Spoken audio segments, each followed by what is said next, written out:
So yeah, I thought I'd just start with a brief history, just going back a few years, just to kind of set the scene as to how we got here.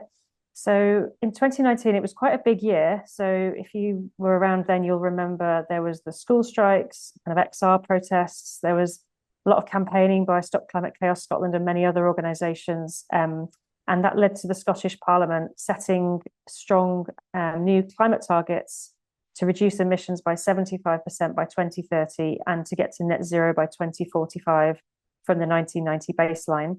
And there'd be annual interim targets to meet along the way as well. So that was a really big deal. It followed a lot of campaigning.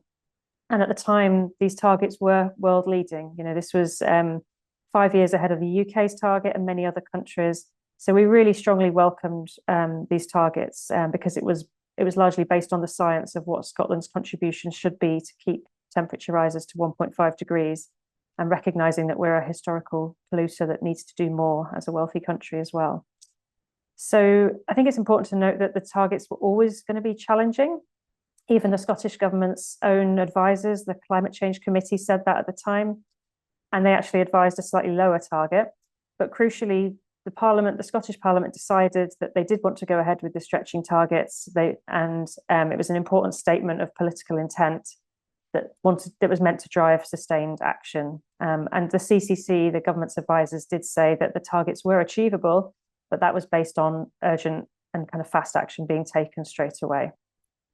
So that's just kind of to set the scene back in 2019. If I could have the next slide, please. So what's happened since then? So while we've seen some success in reducing emissions, particularly in decarbonising the electricity sector through switching to renewables, so we have seen emissions reduced by 50% since 1990. We haven't seen success in other high polluting sectors, in things like transport, how we heat our homes, and how we use the land and farm for food. So while these strong targets should have driven action, this hasn't materialized. And unfortunately, we've now missed 5 of the last 6 annual emission reduction targets. The last one just came out last week. And that one that we did meet was largely due to all the restrictions that were in place due to the COVID pandemic. So we are 3.8% away from the target just now, based on the data from 2022, which might not sound like a huge amount, but actually the carbon that makes up that 3.8% is equivalent to all the emissions from aviation, shipping, and waste. So you can just see like there's a significant amount of policies that would need to happen to enable us to get on track to meet that target. And so there has been, no significant action in those most polluting sectors. There's been a huge amount of delays to policies over the last few years, and just generally a lack of urgency and not treating the climate crisis as the emergency that it is. And obviously, I don't need to tell everyone on this call that at the same time, we've seen climate impacts greatly worsening both here in Scotland and around the world. And we've also seen around the same time kind of increase in backlash and opposition to climate policies. And it's important to say that public support generally remains very strong. We know that from recent polls, but there's a small but vocal minority who've, in recent years, since the targets were set, have come out more strongly against climate action, which has helped to slow progress as well.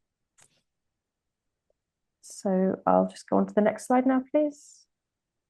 So I've just got a couple of graphs for you. I'm not sure how easy these are to see. I can share these slides after if that's helpful. But this is from the government's advisors, the Committee on Climate Change, which shows overall progress to reduce emissions since 2008. And on the left-hand side, you can see a fairly fast decrease, that kind of steep slope, which is due to the decarbonisation of the electricity sector. And then again, another kind of steep one in 2019 due to COVID. But then you can kind of see this bounce back starting in recent years and kind of going in the wrong direction. And it's off track where it should be along those yellow triangles that would be on track to meet our 2030 target. And on the next slide, there's just another graph which shows in a bit more detail the annual targets of recent years. And you can see we were kind of largely on track earlier, kind of around the early 2010s.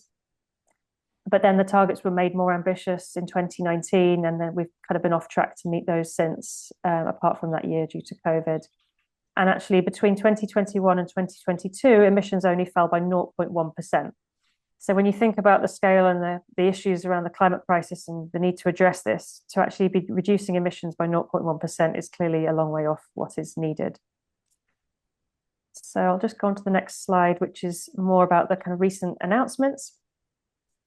So all these missed targets and lack of action have led to quite a lot of policy and political changes over the last few months, which has been quite hard to keep up with at times. So I'll try and summarize those here. So we are still waiting for full information about what's going to change. But in a speech to Parliament on the 18th of April, the Cabinet Secretary for Net Zero announced their intention to remove the 2030 target to reduce emissions by 75% and the annual interim targets, and they want to switch to a 5-yearly carbon budget system. And I'll go on to a bit more about what the carbon budget system means on the next slide. But basically, this is the reason they've got here is due to the government's advisors saying that the 2030 target is no longer credible. And therefore, if the Scottish Government is not able to produce a climate change plan that meets that target, they'll effectively be breaking the law. So they obviously want to do what they can to avoid doing that. Our response as Stop Climate Chaos Scotland was that we pointed to the lack of action that I've just been talking about. If they'd treated this as the emergency that the government declared back in 2019 and taken urgent, strong action, we could have been on track. We could have then said, well, at least they've done their best to meet the targets. But due to the numerous examples of delays to key policies, and there wasn't an acknowledgement of the failure to deliver these, instead, the government kind of largely blamed the UK government for the failure and the reason that these targets were being scrapped. And there's no doubt that some UK policies and positions have had consequences for how we've been able to address the climate crisis in Scotland. But it's undoubtedly many devolved issues to the Scottish government that have actually been the ones where there's been a lack of action. So there's no way that the UK government are the sole cause of this issue. When the announcement about the scrapping of the targets was made, there was also a new policy package announced. However, even the Parliament's own information centre said that many of the policies in there were very weak and they'd largely been repackaged or previously proposed in recent years. So again, this falls incredibly far short of where we need to be if we're kind of showing commitment to addressing the climate crisis properly. So again, this is not enough to address things and get us back on track. And there's lots of proposals already out there. Stop Climate Chaos Scotland produced a climate manifesto last year, which has 120 policies that should be taken that would go a long way to getting us back on track to meet our targets. So there are plenty of ideas out there. There's just a lack of will to get these done. And over the last few months, there have been a lot of political changes, which I'm sure you're all aware of. So the Butte House agreement with the Scottish Green Party ended. Humza Yousaf resigned as First Minister, and we now have John Swinney as the new First Minister. So there were other things going on that led to some of those things, as well as the climate targets, but that was largely due to the fallout of that issue. So I'll just go on to the next slide just to speak a bit about what a carbon budget system is, because I think this is something that's unknown to a lot of us. And we do still need to get a bit more information about exactly how it will work, but this is kind of what we understand, or I can assume so far. So a carbon budget is a way of setting the maximum amount of CO2 that can be emitted from all sectors over a 5-year period. So that means instead of having annual set targets for reducing emissions, there'll be kind of a budget set over a 5-year period that the government needs to meet. So it kind of averages out that year-to-year flexibility. So if there's a particularly cold winter when everyone's using their heating a lot, that can sometimes distort the figures. But over 5 years, of course, that would be kind of smoothed out a bit. So it would be like an average of those 5 years. And the carbon budget system is used by both the UK and Welsh governments. So a lot of what they do, we can kind of assume will happen in Scotland as well. And again, it will be the Committee on Climate Change, the government's advisors, who will be the ones who should advise on what the budget will be based on their kind of estimated pathways for emissions reductions.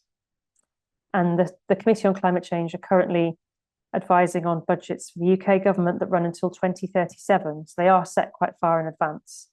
So while we're still waiting to see the detail of what this will look like for Scotland, it's likely that we'll get that advice from the CCC in early 2025, and then we'll know exactly what are the kind of budgets that we need to be meeting. So just the penultimate slide just now. So what's going to happen over the next few months is a bill will come forward, probably in September after the recess, to reopen the climate legislation to enable the government to switch to a carbon budget system. So SECS has been getting some priorities for the bill prepared so we can kind of influence and respond to it. And these are based on a few kind of key things. Firstly, it's that we know that early action is the most crucial. You know, we can't kick the can down the road when it comes to climate action. We have to take action early as possible to address the worst impacts. So we don't want to see as any watering down of ambition. You know, any changes that need to be made need to be absolutely justified as to be why they're being made, and they have to be very forensic. We don't want lots of this legislation to be reopened. It has to be essential stuff only. And we know that we need to properly fund and plan the kind of actions that we need to take by 2045. That's something that's been lacking over recent years.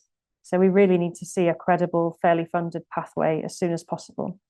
And this needs to take into account our fair share towards historic emissions in Scotland. So there's that equity angle as well. We need to make sure we can still scrutinise the performance of the Scottish Government. So at the moment, we have this annual way of seeing if they're on track or not. So we want to keep that annual reporting, even if we're not having annual targets. And again, as I've said, we need to have a clear plan that will set out the policies that will deliver these and show that we're on track. So I'll just go on to the final slide about kind of where this leaves us and what's next. So the CCC is clear that even if the 2030 target is weaker, it's still going to be quite a challenging pathway to get to that. So we really do need immediate bold action more than ever, even with changing from the annual target system to carbon budgets. And as I've said, yeah, we're going to get this bill in September, so it's worth looking out for that to see what it says, and we'll be planning how we respond to that. And then there'll be more information on what the actual budgets will look like in 2025. And then so we're likely to get that actual detailed plan of all the new policies that they're going to put in place later in 2025 as well. But I think just to kind of finish up, I think the kind of key things to remember are that public support remains very high for climate action. We need to keep reminding politicians of this. During this time, there's obviously going to be a new UK government as well, which might change things and how the governments work together. So it really is more important than ever to keep climate top of the politicians' agenda and keep an eye on what's happening with this legislation.